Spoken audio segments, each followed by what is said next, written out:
पांव की धूल नहीं लगे, तो उसके पांव की धूल नहीं है।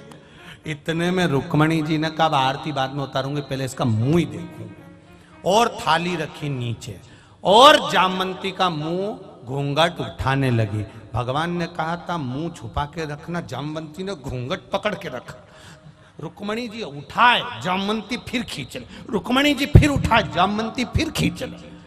इतने में रुक्मणी जी को गुस्सा आ गया, इतनी सुंदर है तो इतना इनकार कर रही है, इतना अभिमान कि अपना चेहरा तक नहीं दिखा रही।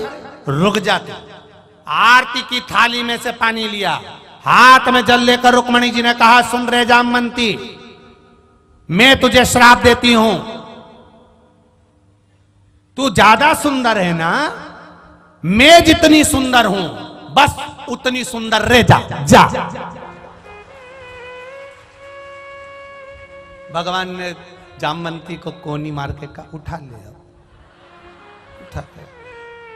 जो जामवंती ने घूंघट उठाया, भगवान के गले की हार में, रुक्मणी जी की हंसली में जो जामवंती ने अपना चेहरा देखा, जामवंती सुंदर ठाकुर जी के चरण पकड़ लिए। तेरे बराबर लीला कोई नहीं कर सकता, रीछड़ी को इंसान बना दिया। ये तेरी कृपा है, ये तेरी करुणा है, ये तेरी कृपा है, तेरे बराबर कोई नहीं कर सकता। कौन करेगा? लीला शिव जी की है, शंकर जी कर रहे हैं। मर गया आहू, उसके मांस के छीतड़े छूतड़े निकल गए। बड़ा है।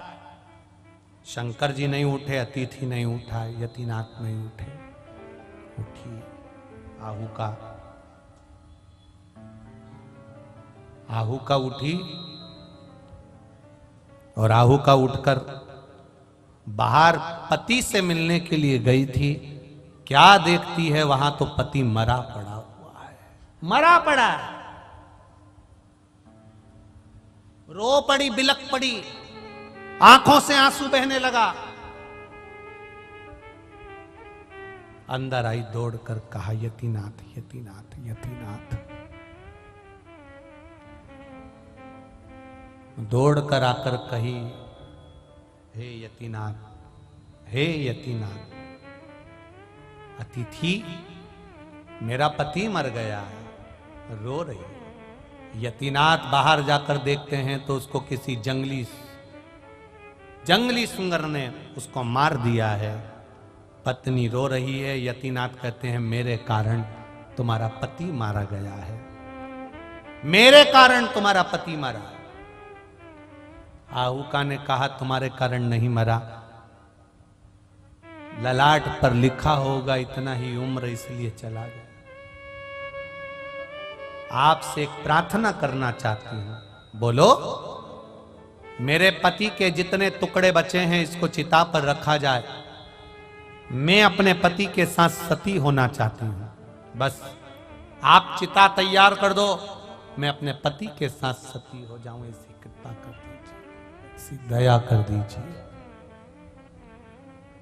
चिता तैयार हुई और वो चिता तैयार होकर पति के टुकड़ों टुकड़ों को रखा गया। आहू का उस चिता पर जाकर बैठी, आग लगाने के लिए भी दी गई तो मेरे महादेव को दी गई, कोई था ही नहीं। अग्नि कौन देगा,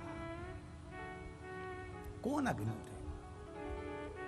जैसे ही अग्नि लगाने के लिए देवाधिदेव महादेव को दिया, महादेव उस अग्नि के सम्मुख में 5 क्षण के लिए बैठे और महादेव यतिनाथ के रूप में प्रकट होकर कहते हैं जीवित हो जाओ, मेरा वर है, तुम्हारी परीक्षा लेने के लिए आया था,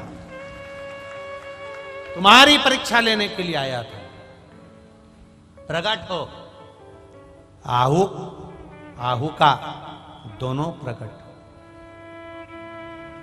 दोनों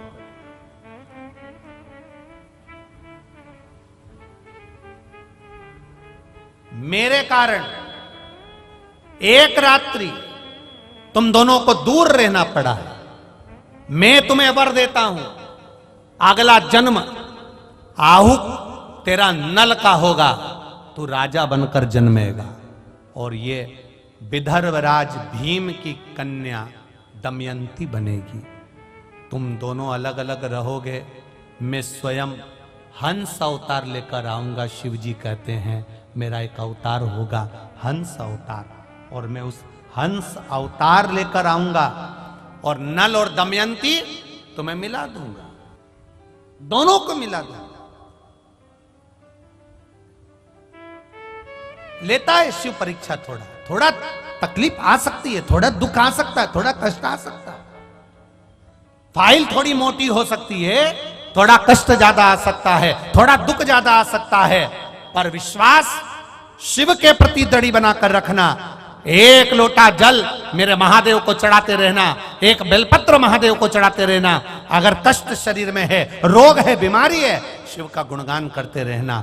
ये मत सोचना 2 महीना 3 महीना करूंगी उसके बाद छोड़ दूंगी। नाना, तेरे मंदिर में आना मेरा काम है और मेरी बिगड़ी बनाना तेरा काम है। उसके यहां जाते रहो, उसके द्वार जाते रहो, उसकी चौखट पर जाते रहो, जाओ उसके चौखट तक, जाओ उसके दरवाजे पर।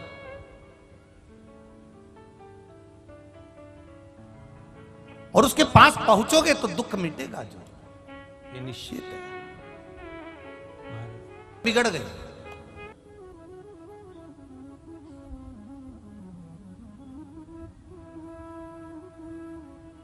अपनी बेटी से रोज कहता है कि शिवालय जाकर एक लोटा जल चढ़ा दिया कर। अपनी बेटी से कहता अगर शिवालय नहीं जा सकती तो 2 मिनट भगवान का भजन कर लिया कर। अगर भगवान का भजन नहीं कर सकती तो मंत्र जाप कर लिया कर। मंत्र जाप नहीं कर सकती तो किसी गुरु की शरणागति ग्रहण कर कर उनके द्वार की सेवा कर लिया कर। पर बेटी ना तो जल चढ़ाने जाती है, ना मंत्र जाप करती है, ना नाम जाप करती है, पर बेटी अपने पिता देवव्रत से संवाद जरूर करती है। जल चढ़ाने से क्या होगा? आपके घर के भी बच्चे कर देते कभी कभी, पानी चढ़ाने से क्या होगा?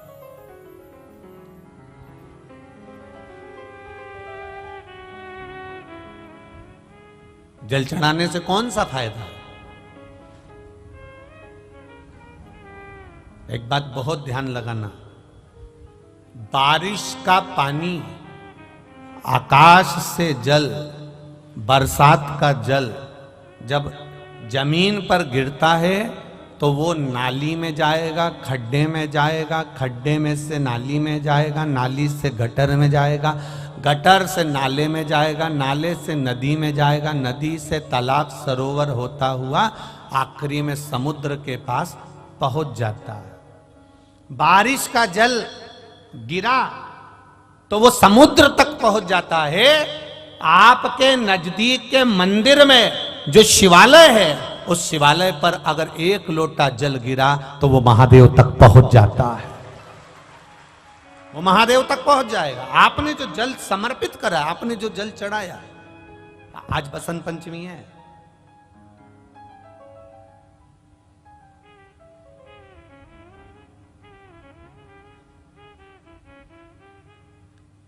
भगवान देवाधिदेव महादेव का आज बसंती पुष्प से, सरसों का जो फूल होता है, 108 सरसों के पुष्प से भगवान शंकर का श्रृंगार किया जाता है या शिव को समर्पित किया जाता है।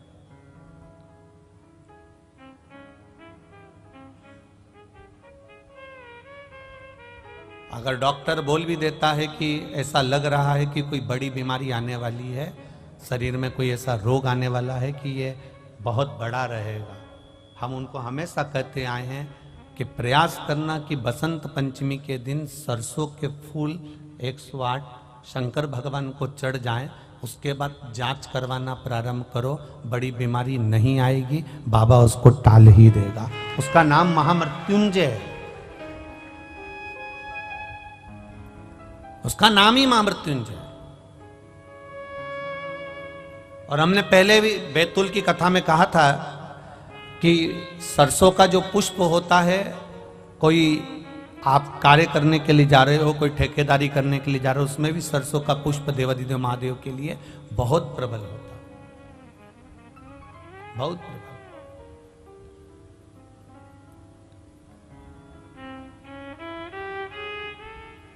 महाराज बेटी को दिया ज्ञान, पर बेटी मानती नहीं, प्रश्न बहुत करती है, बहुत प्रश्न। पहले का एक समय था जिस समय पर माता पिता जो कह देते थे बच्चे वो मानते थे। बीच का एक समय ऐसा आया कि माता पिता कहते जरूर हैं, बच्चा मानता भी है पर मन में संशय रखता है। अभी का जो समय चल रहा है, जैसे टीवी पर वो क्या बोलते हैं उसको, डेविड, क्या बोलते हैं उसको, डेविड करना है सबको बिठा के टीवी पे, डिबेट है, ऐसे कुछ बोलते हैं ना। आज का समय केवल टीवी पर डिबेट करने का नहीं है, घर में भी रोज का डिबेट चल रहा है, प्रतिदिन का। पिताजी कहते हैं मंदिर जा, बेटा कहता है क्यों जाऊं, बस यही क्रम चालू हो जाता है। बहू कहती है सास को, सास कहती है बहू को, दोनों एक दूसरे की बात नहीं मान रहे, वो इधर पांव खींच रहा है, वो इधर पांव खींच रहा है, अंत उसका सार तत्व तक नहीं पहुंचा। मंजिल मिला क्या?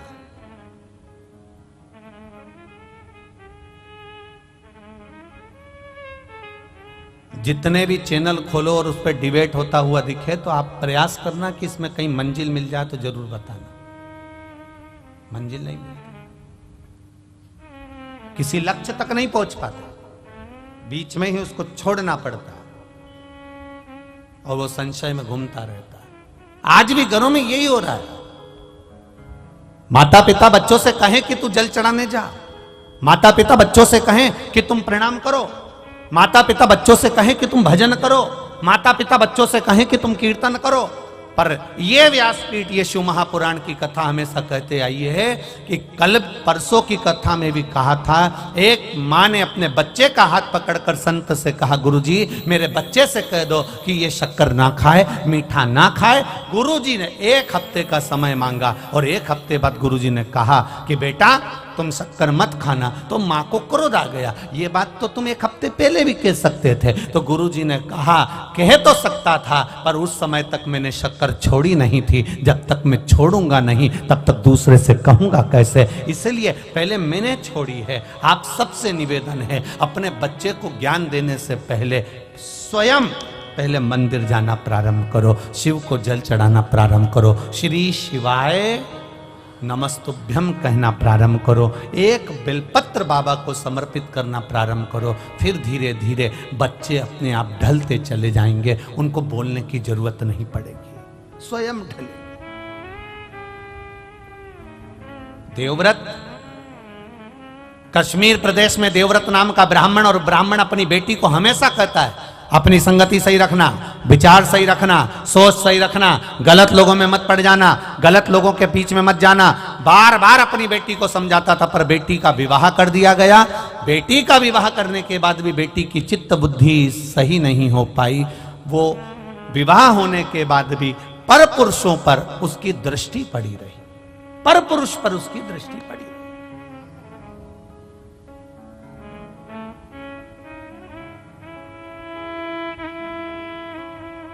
महाराज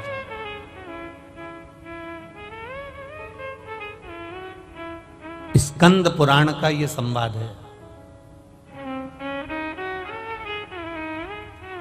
स्कंद पुराण का संवाद, दृष्टि गलत पड़ी रही। शादी होने के बाद भी पर पुरुष पर उसकी दृष्टि जाती थी।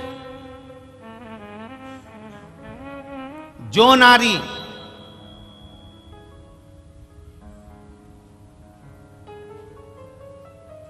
विवाह के पश्चात किसी दूसरे पुरुष के साथ में स्मरण करे या शादीशुदा किसी पुरुष का घर तोड़ दे, वो नारी की गति स्कंद पुराण कह रही है।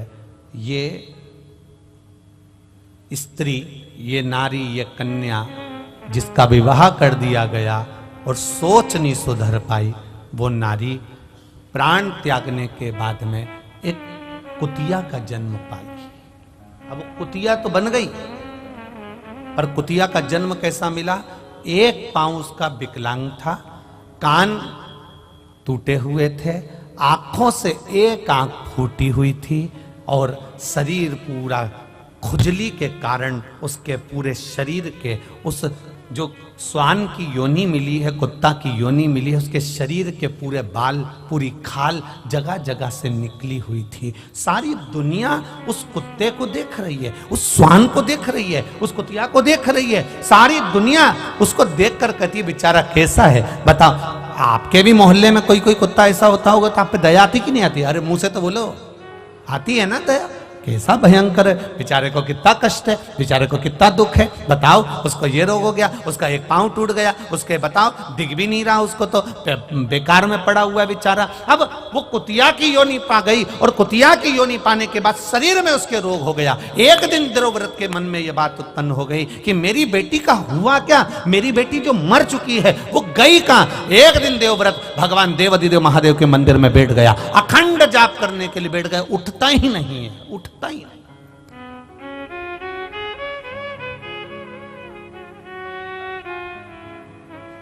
उठ ही नहीं रहा।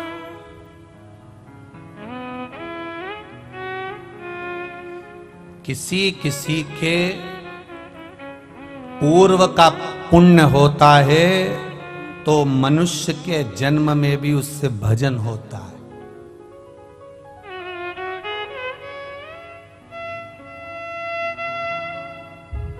किसी का पूर्व का पुण्य हो तो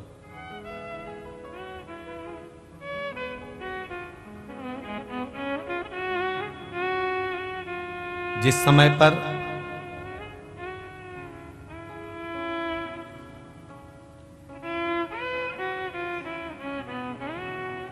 महाभारत में पांडवों में युधिष्ठिर, नकुल, सहदेव, भीम, अर्जुन ये सब थे, और जिस समय पर अर्जुन मर गया,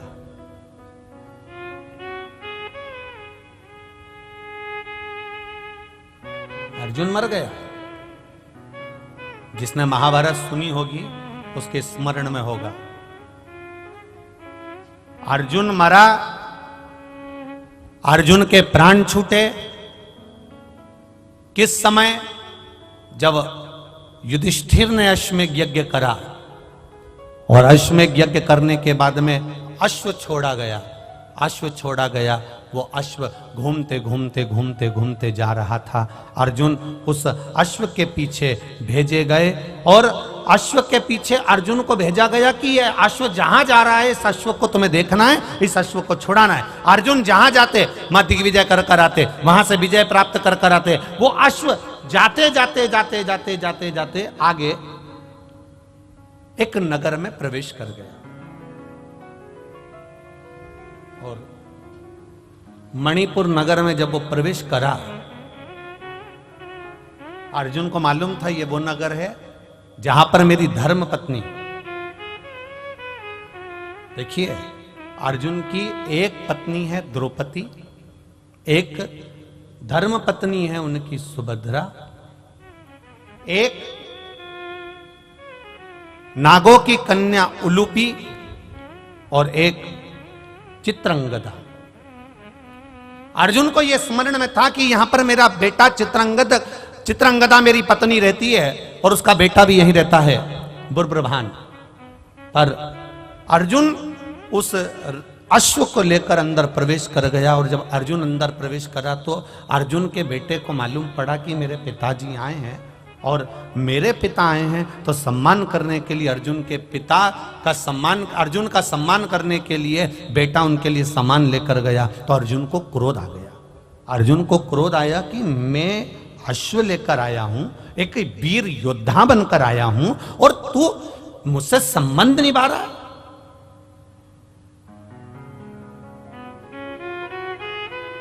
तुझे तो अश्व पकड़ना था और युद्ध लड़ना था, पर तू मेरा सम्मान करने के लिए आया है। अर्जुन ने अपने बेटे बुब्रभान को अपशब्द कहना प्रारंभ करा। इसी समय पर नागों की कन्या उलूपी बैठी हुई थी और उलूपी ने देखा कि बुब्रभान को अर्जुन चिल्ला रहे हैं। तब उलूपी ने कहा, बुरबुरहान मैं तुम्हारी मां हूं बड़ी, एक काम करो तुम अपने पिता से युद्ध लड़ो। बुरबुरहान ने कहा, मां अगर मैं पिता से युद्ध लड़ा और मेरे पिता को कोई घात हो गई तो?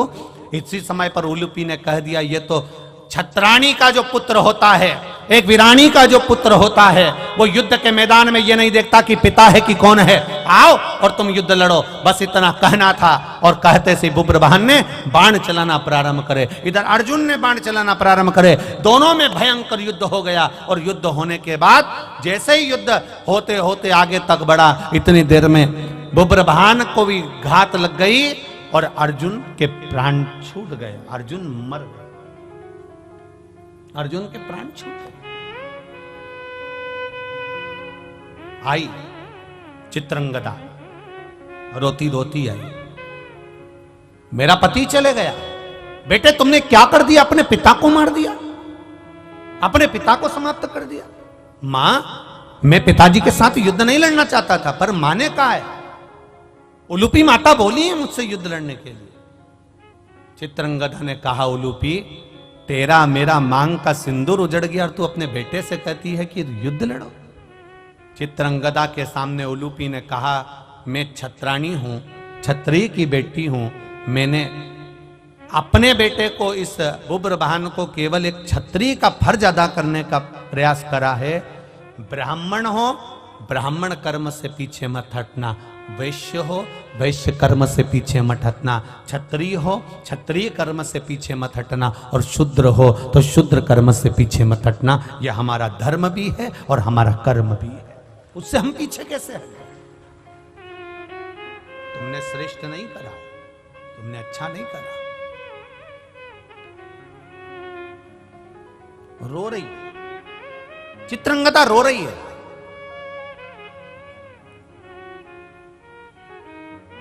आंखों में जल भरा है, ये अर्जुन मर गए, अब जीवित कैसे होगा? उलूपी ने कहा, मैं नागों की कन्या हूं, मैं जानती हूं अर्जुन को जीवित कैसे करना, क्या कर सकती हो? बुरबुरहान धृतराष्ट्र सर्प के पास जाना, और धृतराष्ट्र सर्प के पास जाना, और उस धृतराष्ट्र सर्प कौन? शिव जी के गले में कौन सा नाग होता है? जम के बोलो जरा। वासुकी नाग शंकर भगवान के गले में होता है। वासुकी नाग का सबसे बड़ा बेटे का नाम था धृतराष्ट्र। वो धृतराष्ट्र नहीं, पांडव और कौरव वाला, वो अलग है। वासुकी नाग का सबसे बड़ा पुत्र है धृतराष्ट्र, सबसे बड़ा बेटा। एक बार देवादिदेव महादेव जब वासुकी नाग पर कृपा कर दिए थे, तो वासुकी नाग ने देवादिदेव महादेव से मांग लिया था, मुझे ऐसी मणि प्रदान कर दीजिए भोलेनाथ, जिस मणि को किसी से छुआया जाए और वो मरा हुआ भी जीवित हो जाए। देवादिदेव महादेव ने कहा, वो मणि तो केवल एक महामृत्युंजय मणि है, मैं तुझे दे देता हूं। और शंकर भगवान ने वो महामृत्युंजय मणि धृतराष्ट्र को दे दी थी। उलूपी ने कहा, धृतराष्ट्र के पास जाओ, वासुकी नाग के बेटे के पास में जाओ और वो मणि लेकर आओ। वो मणि अगर होगी तो वो मणि से वो जीवित हो सकता है, इसके सिवा जीवित नहीं होगा। बुरबुरहान धृतराष्ट्र सर्प के पास गया, नाग के पास गया, मेरे पिता को जीवित करना है। धृतराष्ट्र ने कहा, तेरे पिता को जीवित करने की सामर्थ्यता मुझ में नहीं है, मैं मणि दे भी दूंगा पर तेरा पिता जीवित नहीं हो सकता। कब तक? जब तक देवादिदेव महादेव इशारा ना कर दें तब तक इसका काल नहीं टल सकता, क्योंकि उसका नाम महाकाल है। जाओ उसके पास, पहुंचो उसके पास। बुरबुरहान, उलूपी, चित्रंगदा शिव जी की आराधना में लग गई और भगवान देवादिदेव महादेव ने क्या कृपा करी। शंकर भगवान ने खुद धृतराष्ट्र से कहा, बेटा मणि दे दीजिए। वो मणि बुरबुरहान लेकर गए और ले जाकर अपने पिता को जब स्पर्श कराया, अर्जुन वापिस जीवित होकर बैठ गया। अकाल मृत्यु वो मरे जो काम करे चंडाल का, काल उसका क्या बिगाड़े जो भक्त हो मां काल। जो शिव का उपासक होता, शंकर का गुणगान करने वाला, शिव भक्ति में रमने वाला, शंकर पर अटूट विश्वास करने वाला, भटकता नहीं। देवव्रत शिव की आराधना में डूब गए, हिलते नहीं, जाते नहीं, आते नहीं, एक ही जगह पर स्थिर होकर बैठ गए, स्थिर जा ही नहीं।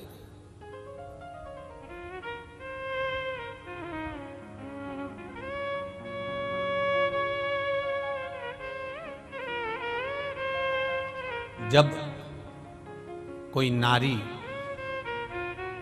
या कोई पुरुष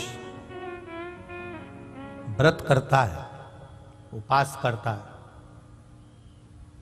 करता है, वो किसी भी देवता का उपास करे, शनिवार का करे, मंगलवार का करे, बुधवार का करे, गुरुवार का करे, रविवार का करे, तीज का करे, चतुर्थी का करे, अष्टमी का करे, एकादशी का करे, प्रदोष करे, द्वादशी करे, पंचमी करे, तीज करे, छठ करे, नवरात्रे करे, चतुर्थी करे, कोई पुरुष या स्त्री या बच्चा कोई भी व्रत करता है, जिस दिन वो व्रत रखता है उस दिन उसके शरीर में कौन सी देवी का अंश आकर विराजमान हो जाता है जिससे वो व्रत सफल कर पाता।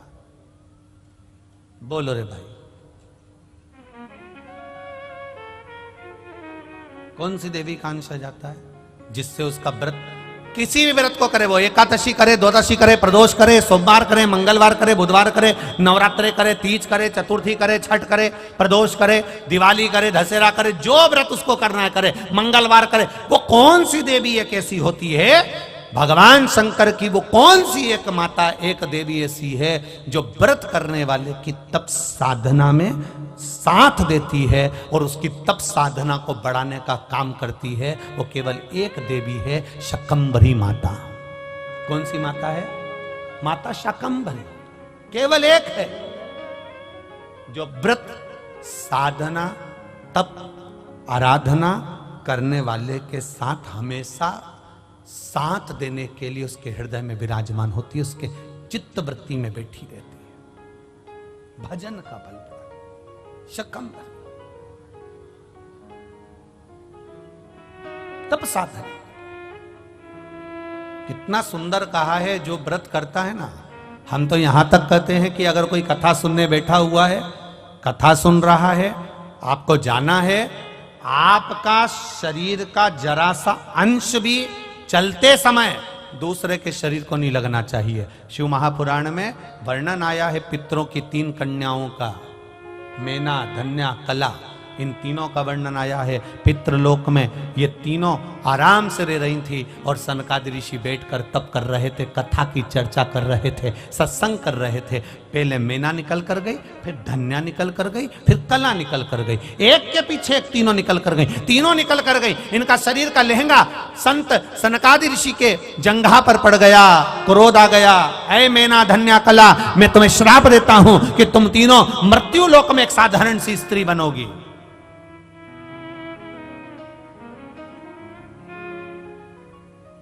तीनों बिलख रही हैं, तीनों रो रही हैं, तीनों की आंख में आंसू भरा हुआ। क्षमा कर दीजिए नाथ, क्षमा कर दीजिए।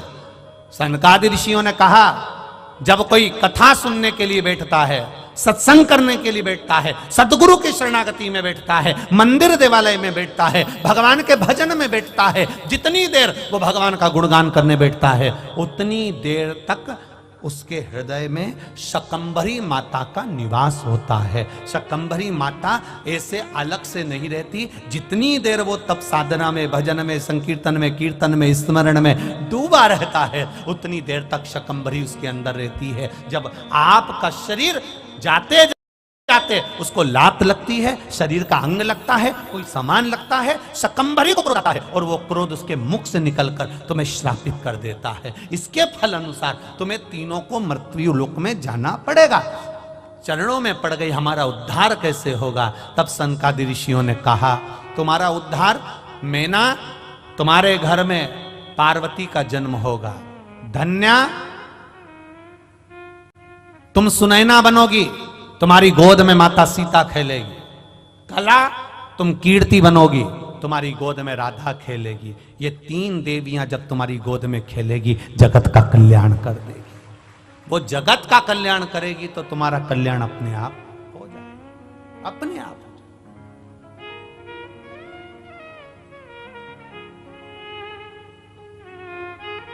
हम यहां तक कहेंगे, उसका भी स्मरण रहे।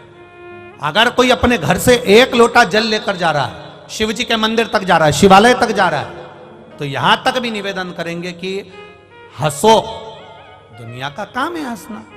अभी अभी आदरणीय महाराज जी कह रहे थे कि जब कोई सनातन धर्म के लिए आगे बढ़ता है, कोई अच्छे काम के लिए आगे बढ़ता है, तो दुनिया ताने भी देती है, अपशब्द भी कहती है, टांग भी खींचती है। लोग अपशब्द पर अपशब्द कहते हैं। जब आप एक लोटा जल लेकर देवालय शिवालय की ओर जाएंगे, तो आप जिस रास्ते से निकल कर जाएंगे, दुनिया के लोग आप पर भी हंसेंगे। लो, एक और आ गई सियोर वाला महाराज की चेली। लोग हंसेंगे, ये चल दी सावित्री बनकर, अनसुईया बनकर। दुनिया के लोग कहेंगे, अपशब्द कहेंगे, आड़ा टेढ़ा कहेंगे, बोलेंगे, पर आग लगे बस्ती में अपन रहो मस्ती। कहे तो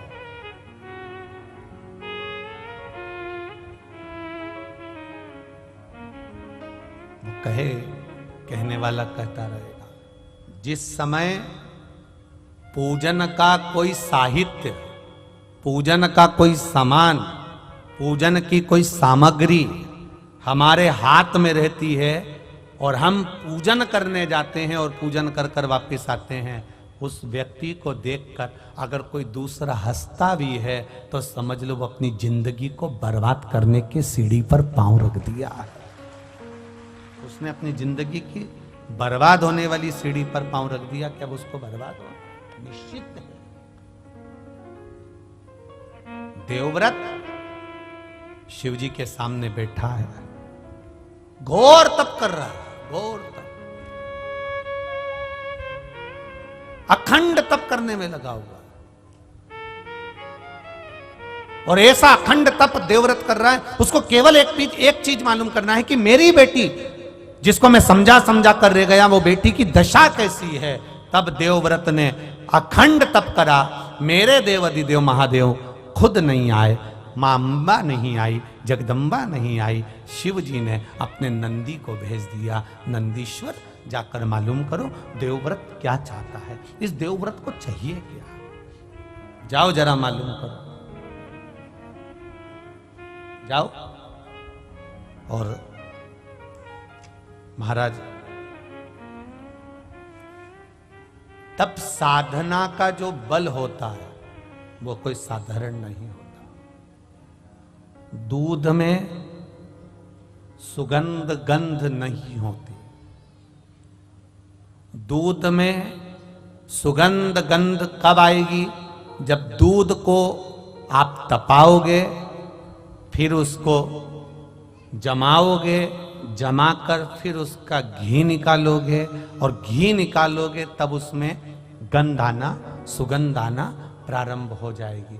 दूध में सुगंध नहीं है, पर दूध को तुमने पहले फाड़ा, तपाया, फाड़ा, फिर उसको अग्नि पर तपाया, तपाने के बाद में जब वो धीरे धीरे धीरे धीरे धीरे धीरे घी बना, तब उसमें सुगंध आना प्रारंभ हो गई। उसी तरह मनुष्य में उतना आनंद सुख कैसे प्राप्त हो सकता है, शंकर की भक्ति कैसे प्राप्त हो सकती है। तो कहा दुनिया के लोग अपशब्द कहकर तुम्हें तपाएंगे, अपशब्द कहेंगे, ताने देंगे, गाली देंगे, आड़ा टेढ़ा कहेंगे, फिर भी तुम भगवान शिव के शिवालय में जाती रहना। जब तपते रहोगे, तपते रहोगे, तपते रहोगे, तो एक दिन सुगंधित घी बन जाओगे और आपका जीवन सार्थक हो जाएगा। तपाएंगे लोग, कहेंगे,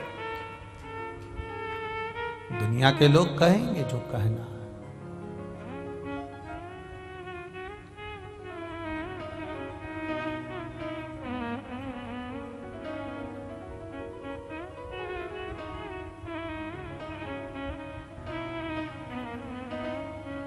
और महाराज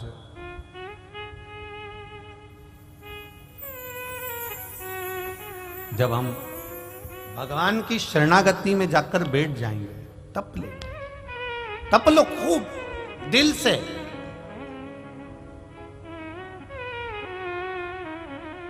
और जिस समय हम तप लिए, सुगंध अपने आप बढ़ती चली जाए, अपने आप बढ़े।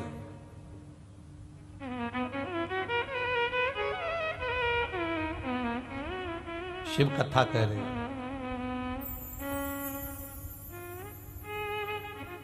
देवव्रत ने जैसे ही तप साधना करी, नंदी आए, सुंदर एक बालक का रूप रखकर आए, और बालक का रूप रखकर आकर नंदी ने देवव्रत को जगाया।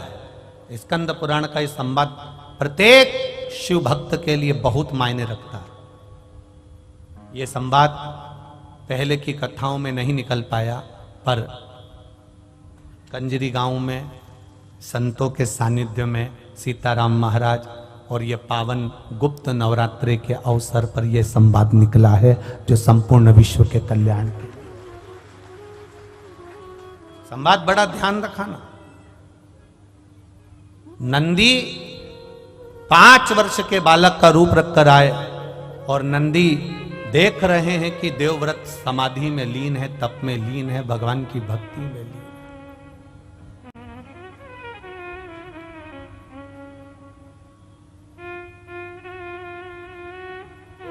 लीन है। नंदी ने जगाया, देवव्रत नहीं जगा। नंदी ने फिर जगाया, देवव्रत नहीं जगा, जगता ही नहीं। बहुत प्रयास करा नंदी ने, उठता ही नहीं। लगा श्री शिवाय नमस्तु ओम नमः। तप में लीन नंदी ने देखा कि यह जगता नहीं है। मंदिर में जो घड़ियाल था, उस घंटाल को नंदी ने बजाना प्रारंभ करा। देवव्रत नहीं उठता, उठा ही नहीं।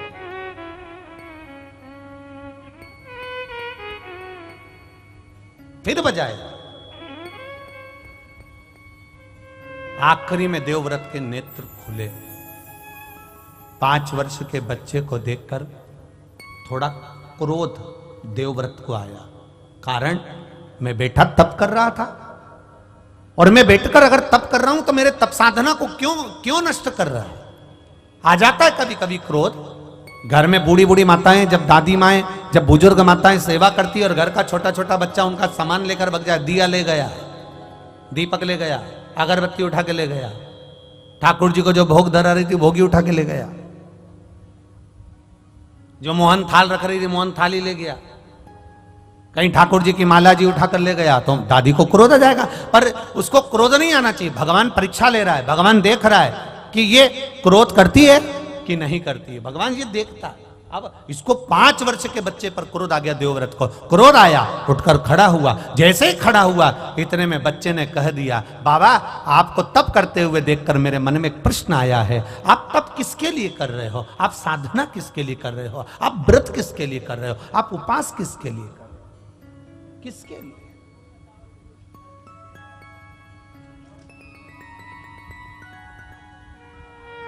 देवव्रत ने कहा, बस मेरी एक इच्छा है। क्या इच्छा है आपकी? बस एक इच्छा, मेरी बेटी जो प्राण छोड़कर चली गई है उसको मुझे देखना है। वो है कहां? उसकी दशा क्या है? नंदी को हंसी आ गई। 5 वर्ष का नंदी ठहाका लगाकर हंस दिया। हंसा तो देवव्रत को और क्रोध आ गया।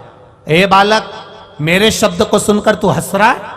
नंदी ने हंसते हुए कहा, बाबा जो कर्म कर कर मरा है उसको अगर देखोगे तो आप भी रो पड़ोगे, इसलिए जो हो गया उसको आप मत देखिए,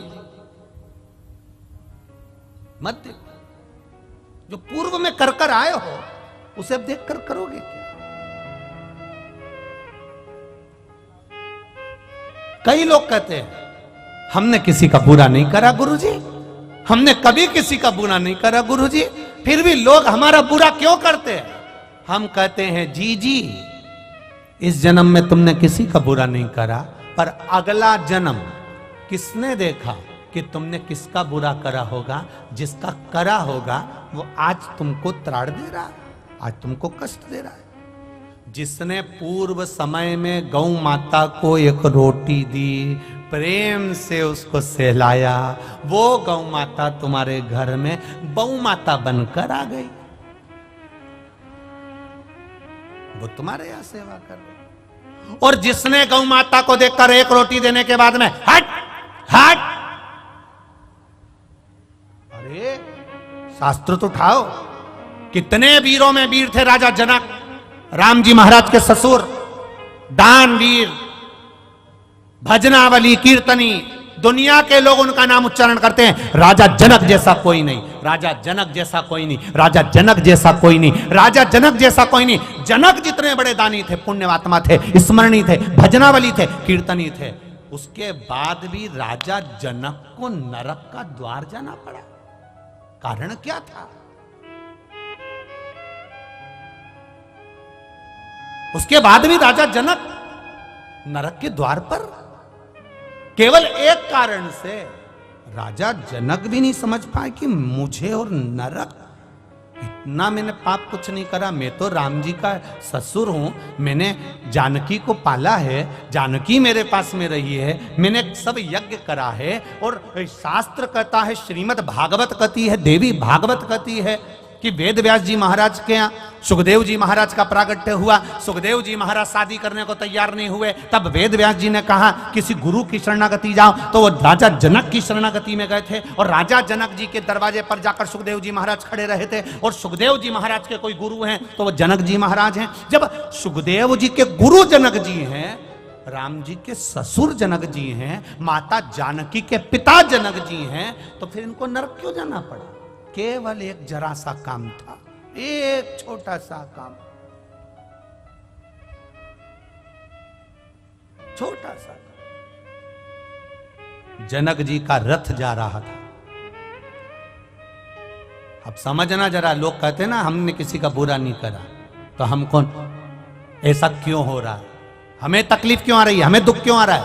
हमें कष्ट क्यों आ रहा है? हमें बीमारी क्यों आ रही है? ना तो मैं सुपारी खाऊं, ना मैं कभी गलत चीज खाऊं, उसके बाद में मुझे रोग क्यों आ रहा है? तकलीफ क्यों आ रही है? पूर्व का राजा जनक जी महाराज का रथ जा रहा था। जाते जाते रथ बीच में जब पहुंचा, सामने गाय खड़ी थी। गाय खड़ी, और इतने में जनक जी ने कहा एक काम करो कि गाय को थोड़ा सा हटाने का प्रयास करो।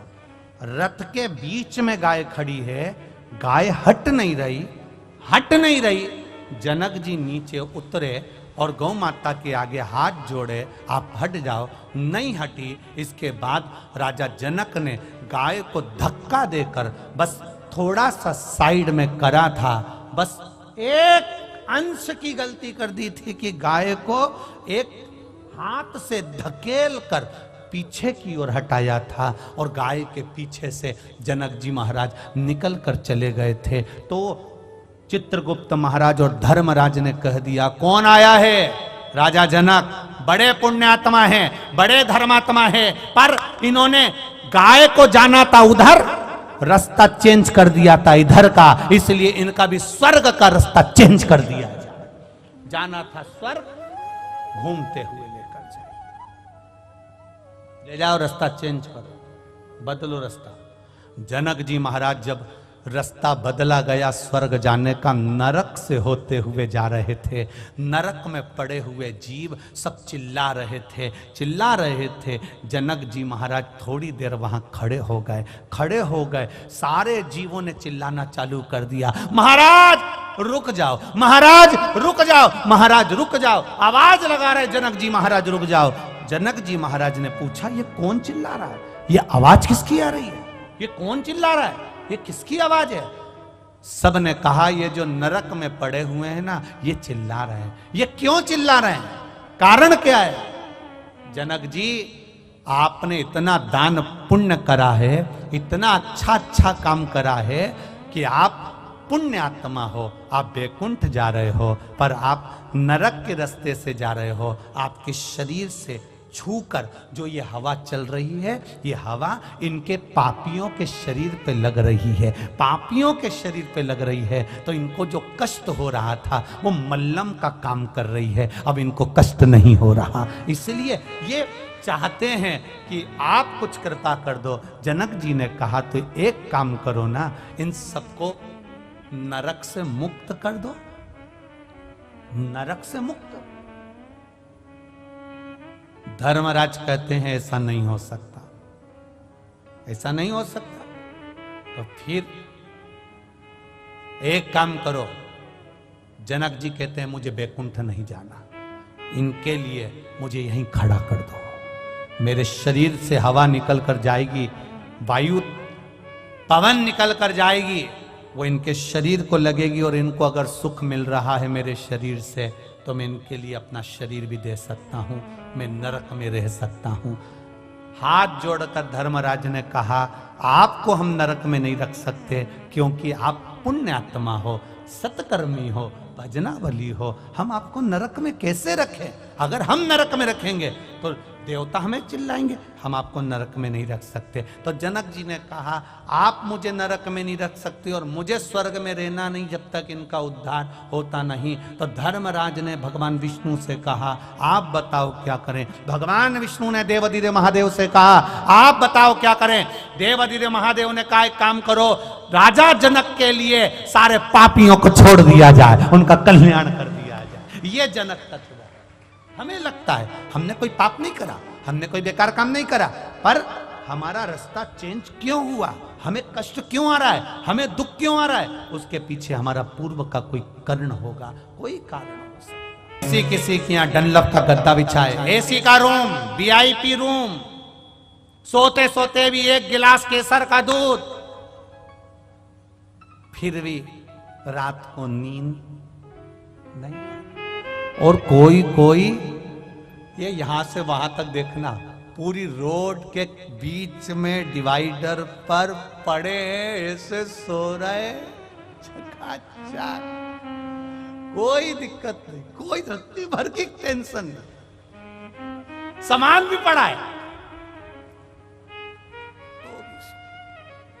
और एक अपन वीआईपी गद्दा, वीआईपी भोजन, एसी का रूम, चकाचक, न मच्छर न मक्खी, सब वीआईपी। उसके बाद भी रात भर करवट बदलते रहे, कहीं घुटना, कहीं कमर, कहीं पीठ, कहीं हाथ, रात भर दुखता रहा, बिना कारण के कुछ नहीं मिल सकता। कारण जरूर है।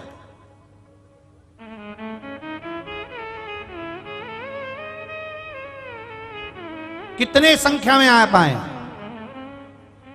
3-3 पंडाल भरे पड़े, हजारों की तादाद में आप लोग आकर विराजमान हुए, और इससे भी ज्यादा लोग कंजरी और हालोल में रहते होंगे। क्या सब कथा में जाके बैठ गए? क्या नहीं। अरे कोई कारण होगा। ये आने का प्लान भी बनाए थे, इनने विचार भी करा होगा कि 26 जनवरी की छुट्टी पड़ेगी, अपन चले। इनने सब प्लान बनाया। इनके प्लान से क्या होता है, पहले महादेव को भी तो प्लान बना दो कि तेरा क्या होगा रे कालिया। यहां बुला लेंगे तो फिर तो सर्टिफिकेट मिल जाएगा। अगर यहां बुला लिया, यहां तक पहुंच गया, तो इसको एक प्रमाण पत्र मिल जाएगा। ये प्रमाण पत्र लेकर ऊपर पहुंच गया तो देख लो, शिव महापुराण की कथा में गया था कंजरी, यमराज, मेरे से तो कुछ बोलना ही मत, डिग्री है। तो भोलेनाथ ने भी सोचा भैया जितनों को डिग्री देना है उतनों को ही बुलाओ, बाकी को डिग्री से दूर रखो, नहीं तो ये आफत कर देंगे ऊपर आकर। वैसे ही गुजरात वालों ने बहुत आफत करके रखी है दिल्ली में बैठकर। अब बोल तो बोल, तो इन्होंने कहा इनको नीचे ही पावागढ़ में इनको पंछीड़ा रे उड़ के जाए। को मई गरबा रमने दो।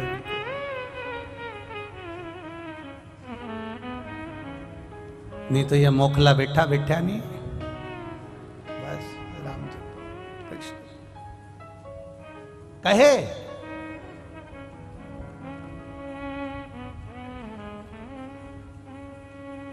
देवव्रत से पूछा, बोलो पूर्व का क्या देखना है तुमको? मेरी बेटी का जीवन देखना है मुझे, मेरी ही बेटी।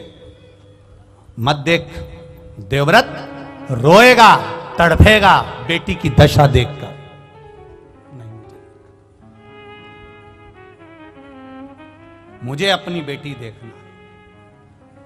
भगवान शंकर का शिवलिंग पर लगा हुआ चंदन नंदीश्वर ने उठाया, देवव्रत के मस्तक पर लगाया। देवव्रत से कहा, नेत्र बंद कर ले, शिव का स्मरण कर ले, तेरी बेटी तुझे नजर आ जाएगी।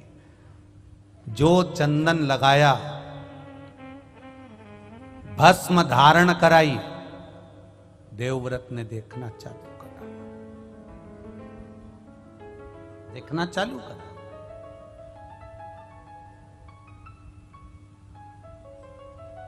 भस्म, चंदन, बेलपत्र, शिवजी पर चढ़ी हुई कोई भी सामग्री व्यक्ति के जीवन का ना जाने कितने जन्म के पापों को काट देता है। ना जाने कितने जन्म के पाप। काशी में एक व्यक्ति टेबल लगाया हुआ था, वो टेबल लगाकर उस पर भस्म बेच रहा था। भस्म बेच रहा, भस्म कपे की। एक अंग्रेज आ गया, अंग्रेज ने आकर पूछा, क्या है ये? उसने अपनी भाषा में कहा, उसने कहा यह भस्म है लगाने की। अच्छा, उसने पैकेट उठाया, देखा, देखते से ही बोला, इसकी एक्सपायर डेट कब की है?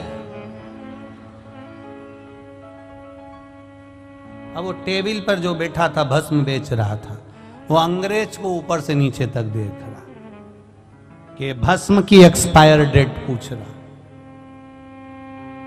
टेबल पर भस्म बेचने वाले ने कहा कि इसकी एक्सपायर डेट तो नहीं मालूम, पर यह पक्का है कि तू सिर पे लगाता रहेगा तो तेरी एक्सपायर डेट आगे खसकती रहेगी, ये पक्का। इसकी नहीं मालूम कि इसकी एक्सपायर डेट कब की है, ये कब समाप्त होगी, पर तेरे समाप्ति की जो तारीख है वो इस भस्म को लगाने से आगे बढ़ती चली जाए। ये निश्चित है, ये पक्का है, ये सहज नहीं है, तत्व है बड़े। वो इसीलिए जो नहीं समझा उसको लगेगा केवल शिव महापुराण की कथा। बहुत सारे आते हैं, कहते हैं, बोलो बोलो जम के चले जाए। जो नहीं समझा उसके लिए यही रहा, पर जो समझ गया, अपना दरवाजा छोड़कर, अपना घर छोड़कर जो कथा के पंडाल तक पहुंच गया, मेरा महादेव उसके दुख काटने उसके घर तक पहुंच गया, पहुंचा। कंजरी हालोल वालों को तो ये मौका मिल गया। हम बुरहानपुर वालों से भी कहेंगे, 3 फरवरी से 9 फरवरी तक आपके यहाँ कथा है। बाबा देव अधिदेव महादेव कुबेर भंडारी आपके यहाँ आ रहा है। दिल से बाबा से प्रार्थना करना और अपने पूरे इष्ट मित्रों के साथ में दोपहर 2 बजे से 5 बजे तक नवी कृषि मंडी में बरहानपुर में सुंदर कथा का लाभ लेकर बाबा से प्रार्थना करना कि आपका जीवन बाबा के चरणों में सार्थक। और जो रह गए कंजरी के लोग, हालोल के, उनसे भी निवेदन है, बाद में विचार करने में आएगा। गंगा नजदीक में आई और मैं डुबकी नहीं लगा सका, मेरी जिंदगी का मैं आनंद नहीं ले सका। आएगा।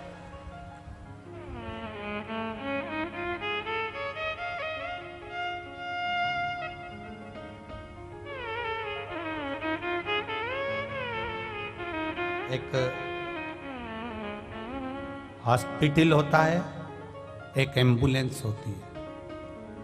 हॉस्पिटल और एम्बुलेंस दोनों में अंतर है। हॉस्पिटल चलकर तुम्हारे पास तक नहीं पहुंचेगा, चलकर कौन पहुंचेगी? एम्बुलेंस। प्राथमिक उपचार करती करती एम्बुलेंस तुम्हें हॉस्पिटल तक ले जाएगी और फिर तुम्हें ठीक कर देगी। ये शिव महापुराण की कथा नहीं है, ये 7 दिन की एम्बुलेंस है। जो आकर बैठ गया वो परमात्मा के चरणों तक पहुंच गया। ये दुख जीवन है, मनुष्य का शरीर है, मानव की देह, ये मानव का शरीर मिला है। ऐसा नहीं कोई संत, कोई साधु, कोई गुरु, कोई महात्मा, कोई जोगी, कोई सन्यासी, कोई तपस्वी, कोई साधक, कोई उपासक, कोई आपसे कह दे कि मैं आपको ऐसा कर देता हूं कि आपको दुख ही नहीं आएगा, तो फिर आप उसके हाथ जोड़ लेना और कह देना जब राम जी थे उन पर भी दुख था, उनके भी गुरु एक से बढ़कर एक थे, तो फिर वो दुख क्यों नहीं काट सके? दुख आया है तो झेलना तो पड़ेगा। बस भजन के बल पर वो दुख थोड़ा थोड़ा कटते चले जाता है और हम परमात्मा के होते चले जाते हैं। कोई कहे तुमसे कि दुख नहीं आएगा, कपट नहीं आएगा, तुम्हारे जीवन में तकलीफ नहीं आएगी, कष्ट नहीं आएगा, हो ही नहीं सकता, नहीं हो सकता, बिल्कुल नहीं हो सकता। दुनिया के दुख हरने वाले पर भी दुख आन पड़ा,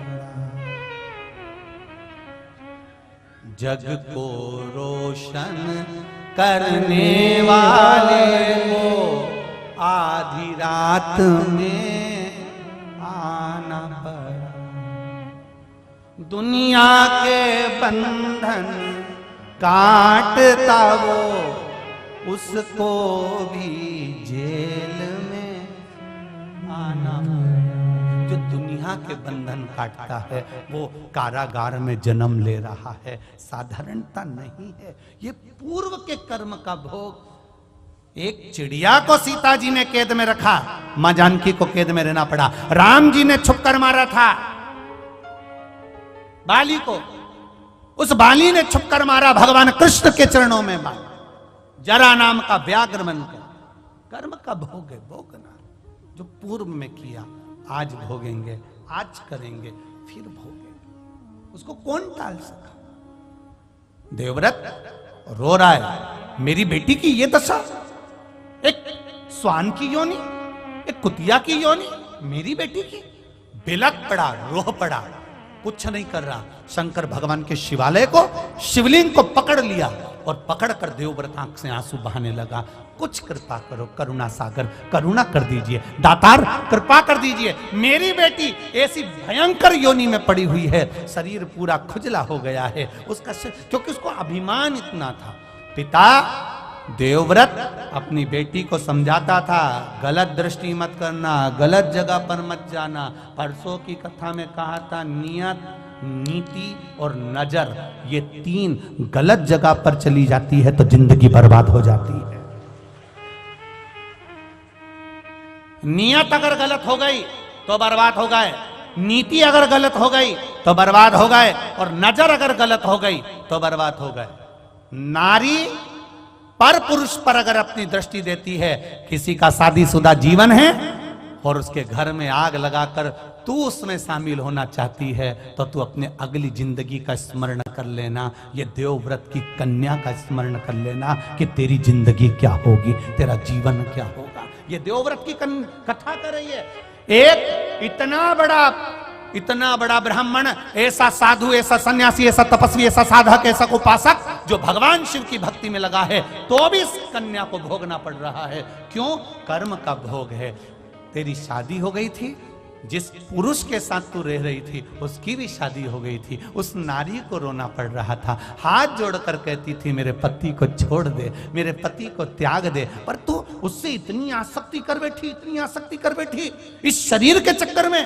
अब शरीर का सुख अब भोग ले, पांव टूट गया, आंख फूट गई, कान कट गया और पूरा शरीर खुजेला होकर और पड़ा है एक कोने में। देवव्रत रो रहा है, मेरी बेटी का उद्धार कैसे होगा, मेरी बेटी का उद्धार कैसे होगा। ये केवल स्त्री के लिए नहीं है कथा, पुरुषों के लिए भी है।